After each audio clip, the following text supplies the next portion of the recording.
Hello everyone, very warm welcome to you all. आज हम study करेंगे रेस्पिरेशन। तो रेस्पिरेशन और ब्रीदिंग में डिफरेंस क्या है। ब्रीदिंग होता है एक्सचेंज O2 और CO2 का। O2 और CO2 का जो हम O2 इनटेक करते हैं और CO2 को एक्सहेल करते हैं उसको बोलते हैं ब्रीदिंग। जबकि रेस्पिरेशन क्या है, रेस्पिरेशन थोड़ा डिफरेंट होता है, बट ब्रीदिंग को ही कॉमनली रेस्पिरेशन बोल देते हैं। अगर मैं डिफरेंस बताऊं तो सिंपल वर्ड्स में ब्रीदिंग जो है वो स्टार्टिंग पॉइंट है या फर्स्ट पॉइंट है रेस्पिरेशन का। रेस्पिरेशन को मैं आगे डिटेल से एक्सप्लेन करूंगी। तो ब्रीदिंग को कॉमनली रेस्पिरेशन बोल देते हैं। लोअर इन्वर्टिब्रेट्स के अंदर जैसे कि स्पंज है, साइलेंट्रेट्स है, फ्लैटवर्म्स है, ये बहुत इंपॉर्टेंट है, ये तुम्हें अच्छे से याद रखना है कि जितने भी इन्वर्टिब्रेट्स हैं, इन्वर्टिब्रेट्स के अंदर जैसे ये एग्जांपल्स हैं स्पंज, साइलेंट्रेट। अगर तुम्हें एग्जाम में इस टाइप से कोई भी क्वेश्चन मिले और उनमें पूछा जाए गैसियस एक्सचेंज कैसे होता है, गैसियस एक्सचेंज का मतलब O2 और CO2 का जो एक्सचेंज है, जैसे हमारे अंदर हम O2 लेते हैं और CO2 छोड़ते हैं नोज से, तो जो लोअर इन्वर्टिब्रेट्स हैं उनमें गैसियस एक्सचेंज होता है सिंपल डिफ्यूजन से। सिंपल ऑर्गेनिजम्स हैं तो उनके पास लंग्स तो होते नहीं है, एकदम सिंपल ऑर्गेनिजम्स के अंदर जो गैसियस एक्सचेंज होगा वो तुम्हें याद रखना है डिफ्यूजन से होगा। अगर हम देखें अर्थवर्म में, अर्थवर्म जिसको फार्मर्स फ्रेंड भी बोलते हैं, तो अर्थवर्म के अंदर गैसियस एक्सचेंज होता है मॉइस्ट स्किन से। मॉइस्ट स्किन ऑप्शन भी मिल सकता है या फिर क्यूटिकल भी। तो तुम्हें ध्यान रखना है जो क्यूटिकल से जो रेस्पिरेशन होगा, गैसियस एक्सचेंज होगा, उसको बोलते हैं क्यूटेनियस रेस्पिरेशन। इसके अलावा ये एग्जाम में काफ़ी बार पूछते हैं इन डिफरेंट ऑर्गेनिजम्स का। तो इंसेक्ट्स के अंदर याद रखना है ट्रैकियल ट्यूब्स प्रेजेंट होते हैं। इंसेक्ट्स जिसमें मैंने एग्जांपल दे रखा है ग्रास होपर है, कॉकरोच है, तो डायरेक्ट इंसेक्ट्स का भी पूछ सकते हैं या फिर ऐसे भी दे सकते हैं कि gaseous exchange in grass hopper occurs with, चार ऑप्शंस मिल जाएंगे, skin, simple diffusion, tracheal tubes, gills, इस टाइप से। तो तुम्हें याद रखना है tracheal tubes. Aquatic arthropods, mollusc and fish. Fish के अंदर हमें पता है कि फिश में रेस्पिरेशन होता है गिल्स से। तो फिश के अलावा जो एक्वेटिक आर्थ्रोपोड्स हैं, एक्वेटिक आर्थ्रोपोड्स का एग्जांपल जैसे कि प्राण है, मोलस्क में octopus. Aquatic arthropods, aquatic means जो पानी में रहते हैं, तो एक्वेटिक आर्थ्रोपोड्स में, फिश में, मोलस्क में, इनमें गिल्स होते हैं। तो गिल्स से जो रेस्पिरेशन होगा उसको ब्रैंकियल रेस्पिरेशन भी बोलते हैं। तो हमने स्टडी कर लिया क्यूटेनियस रेस्पिरेशन, ब्रैंकियल रेस्पिरेशन। अगर ये याद नहीं हो तो गिल्स जरूर याद रखना है, गिल्स होते हैं और इसमें ट्रैकियल ट्यूब या फिर स्पाइरेकल्स इंसेक्ट्स में। अब देखते हैं जो टेरेस्ट्रियल ऑर्गेनिजम्स हैं जो जमीन पे रहते हैं, जैसे कि ह्यूमन बींग्स हैं, एम्फीबियंस हैं, reptiles, birds and mammals. Amphibians जिसमें फ्रॉग हो गया, फ्रॉग एग्जांपल है, रेप्टाइल्स स्नेक, लिजर्ड, छिपकली, ये सब सारे के सारे ये सब रेप्टाइल्स में आते हैं। बर्ड्स हैं, मैमल्स में ह्यूमन बींग्स आते हैं, और भी बहुत सारे ऑर्गेनिजम्स आते हैं मैमल्स में। तो अगर इस टाइप से कोई भी क्वेश्चन हो, एम्फीबियंस, रेप्टाइल्स, बर्ड्स और मैमल्स का गैसियस सिस्टम अगर पूछा जाए, गैसियस एक्सचेंज कैसे होता है, तो इनमें लंग्स होते हैं। हमारे अंदर 2 लंग्स होते हैं, तो लंग्स से जो रेस्पिरेशन होता है, जो भी हम O2 CO2 का इनटेक और एक्सहेल करते हैं, जो भी O2 लेते हैं वो नोज से कहाँ जाती है, लंग्स में जाती है हमारे। तो ये जो लंग्स से रेस्पिरेशन होगा उसको बोलते हैं पल्मोनरी रेस्पिरेशन। फ्रॉग के अंदर देखो, फ्रॉग जो है मैंने बताया फ्रॉग किस में है, एम्फीबियंस में, और अभी मैंने लंग्स एक्सप्लेन किया। तो फ्रॉग के अंदर लंग्स से भी रेस्पिरेशन होता है और स्किन से भी। फ्रॉग का हमें पता है कि जो फ्रॉग वाटर में रहता है, इनिशियली जब टैडपोल होता है, फ्रॉग टैडपोल से जब फ्रॉग बनता है, तो जब टैडपोल की कंडीशन में होता है, तो जब पानी में होता है तो उस टाइम पे स्किन से रेस्पिरेशन होगा। ये चीज़ याद रखनी है कि अगर वाटर में प्रेजेंट है तो उस टाइम पे फ्रॉग के अंदर स्किन से रेस्पिरेशन होगा, और अगर फ्रॉग लैंड पे है तो उसमें लंग्स से रेस्पिरेशन होगा। दोनों से रेस्पिरेशन होता है फ्रॉग में। वाटर में क्यूटेनियस रेस्पिरेशन होगा, स्किन से क्यूटेनियस रेस्पिरेशन, और जब लैंड पे होगा उस टाइम पे पल्मोनरी रेस्पिरेशन होगा, लंग्स से। ह्यूमन रेस्पिरेटरी सिस्टम की स्टडी करते हैं अब हम। तो ह्यूमन रेस्पिरेटरी सिस्टम का इस डायग्राम को देखो, इससे बहुत इजीली समझ आ जाएगा सब कुछ। ये हमारा ह्यूमन बींग्स का रेस्पिरेटरी सिस्टम है। ये लार्ज साइज के जो हमें दिख रहे हैं ये हैं लंग्स। तो यहाँ पे देखो हमारा नोज़ से हम इनटेक करते हैं, नोज़ से जो भी ऑक्सीजन लेंगे वो ऑक्सीजन कहाँ पे आएगी, नोज़ से होते हुए, और ये हमारा विंड पाइप है। ये जो दिख रहा है ये लंबा सा ये जो ट्यूब लाइक स्ट्रक्चर है इसको बोलते हैं ट्रैकिया, और विंड पाइप भी बोलते हैं इसी को। तो ट्रैकिया याद रख लेना या फिर विंड पाइप।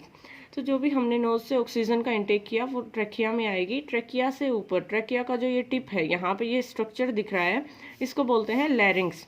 लैरिंग्स होता है वॉइस बॉक्स। ये हम याद रखना है कि लैरिंग्स जो है उसको वॉइस बॉक्स भी बोलते हैं।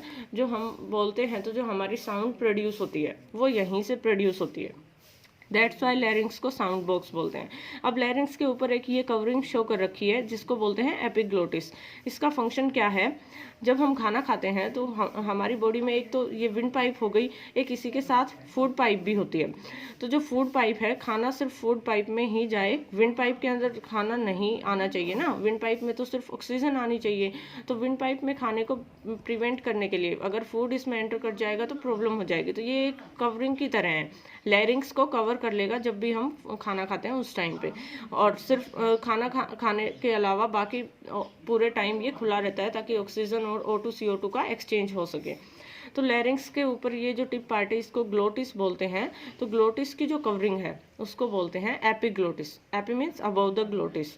तो एपिग्लोटिस हो गया लैरिंग्स, देन लैरिंग्स के बाद ये ट्रैकिया या विंड पाइप। विंड पाइप पे ये जो रिंग्स दिखाई दे रही हैं, incomplete she shaped cartilaginous rings हैं ये ट्रैकिया पे, और ट्रैकिया आगे बाइफरकेट हो जाता है राइट लंग और लेफ्ट लंग में। ये हो गई bronchi, primary bronchi, secondary bronchi and finally tertiary bronchi. और ये जो बैलून लाइक स्ट्रक्चर्स दिख रहे हैं इनको बोलते हैं एल्वेलाई। ये हमारे ह्यूमन लंग्स की फंक्शनल यूनिट है, मतलब सारा का सारा जो फंक्शन है गैसियस एक्सचेंज का, ऑक्सीजन और CO2 का जो एक्सचेंज होता है वो लंग्स में इन्हीं में होता है। ये जो बैलून लाइक स्ट्रक्चर है, अब इस लंग में भी ये सेम स्ट्रक्चर प्रेजेंट है।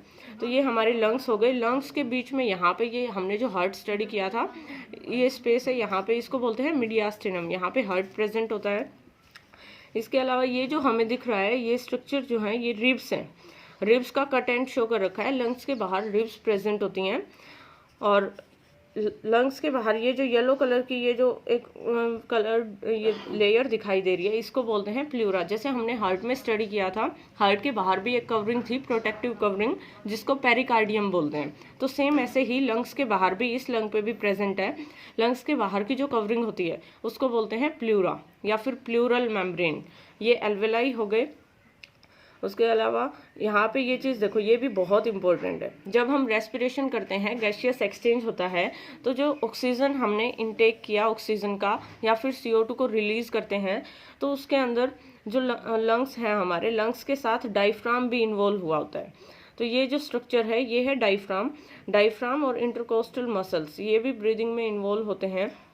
तो नॉर्मली जब हम ऑक्सीजन को इनटेक करते हैं ये डायफ्राम की नॉर्मल पोजीशन होती है, और जब हम सांस अंदर लेंगे उस टाइम पे डायफ्राम कॉन्ट्रैक्ट करेगा और वो इस टाइप से डाउनवर्ड डायरेक्शन में आ जाएगा। ये डोम शेप्ड है, डोम शेप्ड नहीं रहेगा और ये ऐसे फ्लैट हो जाएगा। और जब CO2 को हम रिलीज़ करेंगे उस टाइम पे ये दोबारा से अपनी नॉर्मल पोजीशन पे चला जाएगा। तो ये जो फ्लैट पोजीशन पे था, जब CO2 को रिलीज़ करना होगा तो दोबारा से इसमें अपवर्ड डायरेक्शन में चला जाएगा, और ये इसकी रिलैक्स्ड पोजीशन है। तो जब सांस अंदर लेंगे उस टाइम पे डायफ्राम कॉन्ट्रैक्ट करेगा। ये कॉन्ट्रैक्ट क्यों कर रहा है, ताकि ज़्यादा से ज़्यादा स्पेस बन सके हमारी चेस्ट कैविटी में और लंग्स में मैक्सिमम एयर अंदर आ सके। दैट्स वाई ये कॉन्ट्रैक्ट करेगा डायफ्राम, और ये डाउनवर्ड डायरेक्शन में आके फ्लैट हो जाएगा। और जैसे ही सांस छोड़ेंगे तो उस टाइम पे दोबारा से नॉर्मल पोजिशन पे चला जाएगा। ह्यूमन रेस्पिरेटरी सिस्टम में अभी मैंने डायग्राम में एक्सप्लेन किया क्या क्या आएगा ह्यूमन बींग्स के रेस्पिरेटरी सिस्टम में। Nose, larynx, trachea, bronchi and lungs, diaphragm भी। तो लैरिंग्स को साउंड बॉक्स बोलते हैं। लैरिंग्स जो कि साउंड प्रोडक्शन में हेल्प करेगा। Epiglottis prevents entry of food की एंट्री को प्रिवेंट करता है हमारे विंड पाइप में। और विंड पाइप कार्टिलेजिनस रिंग्स से प्रेजेंट कवर होता है, और इसका काम क्या होता है, ये हमारे एयर पैसेज है उसको कोलैप्स नहीं होने देता। एल्वेलाई प्राइमरी साइट होती हैं गैसियस एक्सचेंज की। जो लंग्स के अंदर एल्वेलाई हैं यहीं पे गैसियस एक्सचेंज होता है।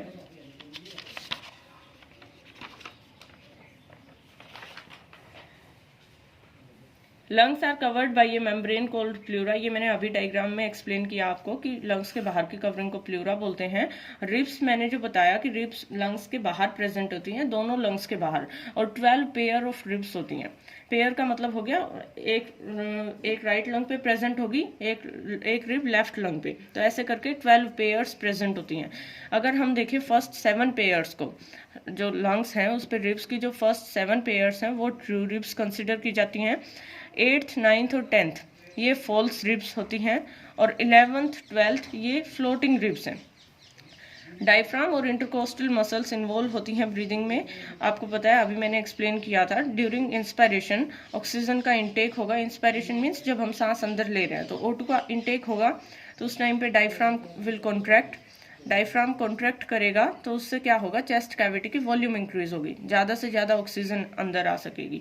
और ड्यूरिंग एक्सपायरेशन ह्यूमन बींग्स में क्या होगा कि जो डायफ्राम है वो रिलैक्स करेगा, अपनी नॉर्मल पोजीशन पे जाएगा अपवर्ड, और air will be expelled from the lungs, और लंग्स से जो CO2 है वो एक्सपेल हो जाएगी। अगर वीडियो का कंटेंट अच्छा लगे तो प्लीज़ ज़्यादा से ज़्यादा शेयर करें, सब्सक्राइब करें और लाइक करें वीडियो को।